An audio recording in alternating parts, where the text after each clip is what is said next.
Je suis venu pour rappeler à nos frères de ce côté sud du Sahara que de l'autre côté du nord du Sahara, il y a un peuple qui s'appelle le peuple tunisien qui a fait sa révolution, qui a fait une révolution pour asseoir la démocratie, la liberté, les droits de l'homme, mais aussi pour s'ouvrir à cette partie du monde dont il fait partie et dont il a été privé pendant un certain temps à cause de politiques à courte vue et de politiques qui ne voyaient pas justement la dimension africaine de la Tunisie.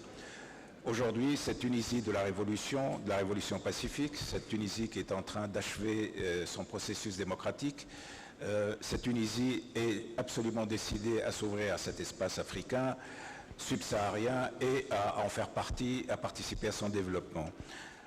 Donc je suis ici pour réaffirmer encore une fois cette nouvelle donnée stratégique de la politique tunisienne et aussi pour dire à nos frères du Niger qu'ils peuvent compter sur la Tunisie et sur les Tunisiens. Nous sommes véritablement décidés à promouvoir cette coopération entre non seulement les États, mais aussi le secteur privé et la société civile. Les relations entre les États sont de toutes les façons toujours existé, sont toujours très bonnes et elles vont être de plus en plus bonnes, si je puis dire. Nous avons avec mon frère le Président pratiquement la même analyse sur la situation politique, sécuritaire dans la région. Mais j'ai tenu aussi à ce qu'il y ait un développement important du secteur privé, de secteur privé à secteur privé, parce que le développement, le moteur de développement économique, certes, les États doivent encore être vigilants, doivent être là, doivent réguler un certain nombre de... Mais il faut laisser le dynamisme du secteur privé et aujourd'hui, c'est ce secteur qui est porteur de sources, enfin de promesses de développement. Mais je voudrais aussi que le secteur des sociétés civiles, j'aimerais que les sociétés civiles se connaissent mieux, les associations, parce que c'est à travers les sociétés civiles, le rapport des sociétés civiles, que vraiment les relations entre les peuples peuvent apparaître dans toute leur complexité et dans toute leur richesse. Donc nous sommes venus encore une fois avec cette importante délégation pour dire au Niger que nous sommes là, que nous voulons travailler avec le Niger, que nous sommes prêts à partager nos connaissances, que notre pays est ouvert, que ce soit sur le plan sanitaire, sur le plan des universités, pour nos entreprises, etc. Et que le peuple du Niger peut compter sur un peuple ami qui s'appelle le peuple tunisien. Donc merci à vous tous de convoyer ce message de paix et de fraternité. Oui, avec vos permissions, toutes les questions, on va permettre aux Tunisiens de poser chaque question. Parlez fort. Wassim Lahaoui de la radio Express FM de Tunisie. Monsieur le Président du Niger, tout à l'heure notre Président Dr Mansour Mazouri, lors du démarrage du Forum économique, il avait fait son discours juste après vous, il avait lancé 2 appels. Il avait demandé de l'aide également du Niger et surtout, point de vue sécuritaire, également il a parlé d'éthique. Et donc je voulais avoir peut-être, on attend certainement en Tunisie une réponse par rapport à ça. Et puis il a parlé de développement social qui est très important. Donc le développement entre les 2 pays, pour vous, comment il doit se passer? Et est-ce que les Tunisiens sont vraiment, les acteurs économiques sont vraiment les bienvenus au Niger, entre guillemets, permettez-moi de parler, entre guillemets, de carte blanche? Est-ce que vraiment c'est le tapis rouge pour les investisseurs tunisiens, comme l'a également annoncé votre ministre de l'Industrie, sur différents secteurs, sur quelques secteurs en particulier? Bien, je vous remercie de cette question. Avec le président tunisien, je l'ai dit, nous avons la même vision, nous partageons les mêmes analyses, nous avons la même vision de l'avenir de notre continent, l'Afrique, et nous avons la même vision de l'avenir de la sous-région. Et cet avenir passe par la construction d'états de droit dans chacun de nos pays, d'états démocratiques, d'institutions démocratiques fortes. C'est ce que la Tunisie est en train de mettre en place depuis la révolution, depuis le printemps arabe. Et c'est ce que nous essayons de mettre en place également au Niger, parce que la mise en place d'institutions démocratiques fortes, c'est le préalable à tout. Rien n'est possible s'il n'y a pas d'État, capable de garantir la sécurité, capable de garantir les droits et libertés des citoyens. Et avec le président aussi, je l'ai dit, nous avons la même vision des solutions à mettre en place pour faire face aux problèmes de sécurité qui entravent le développement économique et social de nos pays. Une fois qu'on aura réglé les problèmes de sécurité, une fois qu'on aura mis en place des États démocratiques forts, alors on aura créé les conditions du développement économique et social de nos pays. Au Niger, nous sommes en train de mettre en œuvre depuis 3 ans un programme économique et social important, ambitieux, et je sais qu'en Tunisie aussi, les mêmes préoccupations sont prises en compte. Maintenant, ce qu'il faut faire, c'est que les investisseurs soient mobilisés, le secteur privé soit mobilisé, afin que les États puissent être accompagnés par nos différents secteurs privés. Et je le disais, il y a beaucoup d'opportunités au Niger, dans beaucoup de domaines, dans le domaine de l'hôtellerie, dans le domaine du tourisme, un accord a été signé sur le tourisme. Dans le domaine de la santé, un accord là également a été signé. Je ne vais pas citer tous les accords, les 7 accords qui ont été signés. Dans le domaine de la coopération d'État et État, vous avez vu aussi qu'au niveau du secteur privé, des accords ont été signés. Le président a dit qu'il faut 2 choses. Il faut des bons sentiments, mais il faut aussi des actes. Les bons sentiments doivent aller de pair avec les actes, et je suis d'accord avec lui, et c'est à cela qu'on est déterminé à s'engager afin que la coopération entre la Tunisie, d'État et État se développe, et que la coopération au niveau du secteur privé des 2 pays puisse se développer. Moi, je suis convaincu que l'avenir est radieux pour la coopération entre nos 2 pays, et au-delà de nos 2 pays, notre ambition, c'est de créer les conditions du développement économique et social de l'ensemble du continent africain, et nous sommes très fortement engagés avec le président dans la réalisation de l'intégration du continent africain. Je disais au président tout à l'heure que chaque fois qu'on regarde la carte de l'Afrique, le sentiment qu'on a, c'est qu'on a un miroir brisé avec cette multitude de frontières. Notre devoir, notre ambition, c'est de réparer ce miroir et non pas de le briser davantage. Et avec le président, nous sommes déterminés. On va se retrouver d'ailleurs à Malabo très bientôt pour encore reprendre ce débat afin de mobiliser l'ensemble de nos homologues chefs d'État africains dans cette bataille du développement économique et social de nos différents pays et donc de manière générale du continent. Géraldine Moumbadan d'Africa 24. Ma première question va à l'endroit du président tunisien.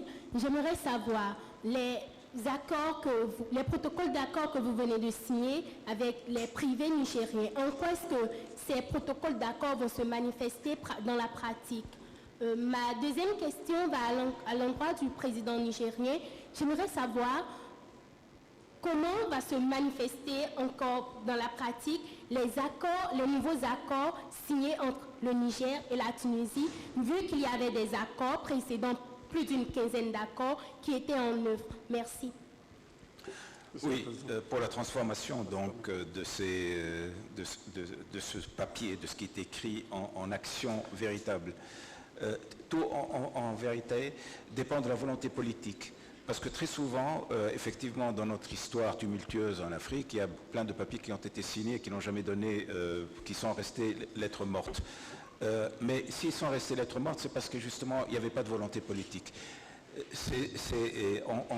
Aujourd'hui, par exemple, nous avons un transport sanitaire qui se fait de façon, je dirais, presque sauvage, entre guillemets. Il y a des étudiants qui viennent de façon désorganisée. Pourquoi? Parce que la société a un besoin de communiquer, a un besoin de chercher des solutions. Et souvent, les États sont en retard. Donc, les sociétés sont souvent... C'est des sociétés qui obligent les États un peu à légaliser, à formaliser, à simplifier et à aider justement ces besoins sociaux qui s'expriment. Donc aujourd'hui, nous, notre travail en tant qu'homme politique, c'est d'être à l'écoute de ces besoins sociaux qui se développent de part et d'autre, d'être attentif à la demande sous-jacente de cette société, je ne dirais pas à l'encadrer, mais je dirais à la suivre, à la faciliter, à la rendre possible. D'où l'importance de ces accords. Donc il faut légaliser des choses qui existent déjà, il faut simplifier, il faut préparer et il faut être sûr que nous sommes toujours à l'écoute de ces demandes sociales. Et ensuite, mais je reviens encore une fois à la volonté politique. Sans volonté politique, il n'y a rien qui peut se faire. Ou tout ce qui se fait, il va être entravé par la mauvaise volonté politique. D'où l'importance de ces contacts que j'ai avec le président, d'où l'importance de régler les problèmes politiques en haut pour qu'ils ne viennent pas perturber justement cette nécessité, et je dirais qui est poussée par les besoins sociaux qui nous obligent, nous, États, à être à l'écoute de nos peuples. Alors je vais rebondir un peu sur la réponse que vient de donner mon frère et ami pour aussi répondre à votre question en disant que l'essentiel est là, c'est la volonté politique qui existe entre nos deux pays. Et il y a eu des précédents d'ailleurs déjà entre le Niger et la Tunisie. Je l'ai rappelé tout à l'heure, au début de notre indépendance, on a eu le soutien de l'Algérie dans le domaine bancaire. Ça a été concret. De Tunisie, pardon, dans le domaine bancaire. C'est avec la Tunisie qu'on a mis en place la première banque de développement économique du Niger, la BDRN. Avec la Tunisie, nous coopérons actuellement toujours dans le domaine bancaire, la Sonibank. Nous avons coopéré de manière concrète dans le domaine du tourisme. Donc, comme l'a dit le président, quand la volonté politique existe, tout est possible. Les accords ne vont pas rester lettre morte. Les accords vont être effectivement mis en œuvre. Et là, j'ai la liste des accords qui viennent d'être signés entre les deux États, accord de coopération touristique. Je suis convaincu qu'avec la volonté politique, cet accord va être mis en œuvre. Du reste, c'est un accord qui a déjà commencé à être mis en œuvre, mais comme l'a dit le président, on vient de formaliser cet accord dans ce domaine.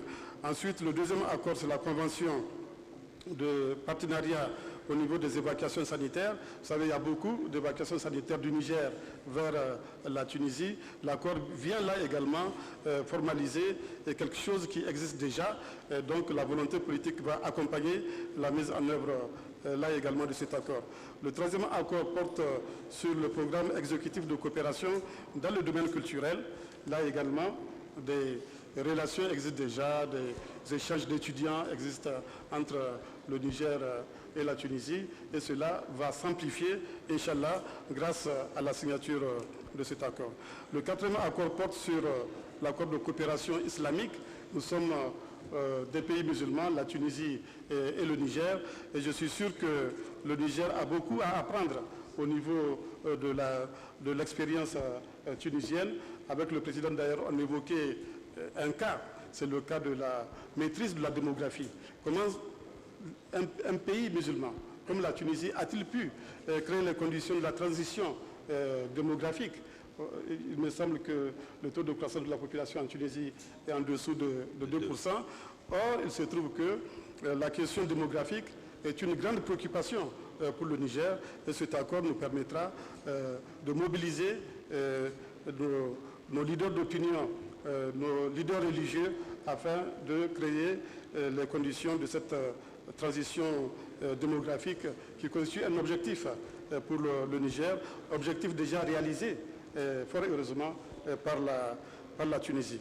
Le cinquième accord porte sur la coopération en matière de protection de l'environnement. Avec le président, nous parlions tout à l'heure de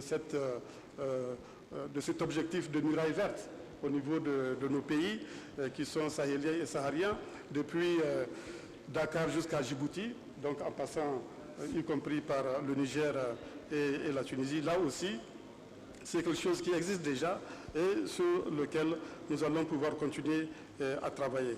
Le sixième accord porte sur la coopération en matière de formation professionnelle et technique et sur l'emploi.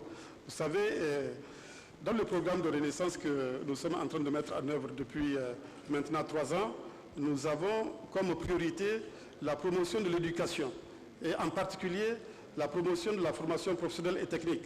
Dans tous les pays émergents ou dans les pays développés, la formation professionnelle et technique représente 60% de l'ensemble de la formation.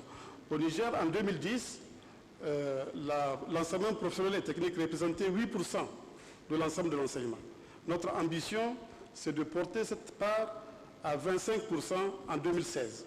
Et plus tard, à 60%, c'est ça notre ambition. Donc cet accord également correspond aux préoccupations du Niger et nous avons la promesse que la Tunisie va nous aider dans ce domaine. Enfin, un accord de coopération bancaire. La coopération bancaire est très vieille et très ancienne, comme je l'ai dit. Elle date du début de nos indépendances. Et donc, comme vous le voyez, la volonté politique à un certain moment a existé et a permis de mettre en œuvre des accords. Il y a eu quelques relâchements à un certain moment, mais aujourd'hui, je crois que la Tunisie et le Niger sont de retour. Absolument. Et la coopération entre les deux pays va se développer. Et la visite aujourd'hui du président va donner un coup de fouet au développement de cette coopération.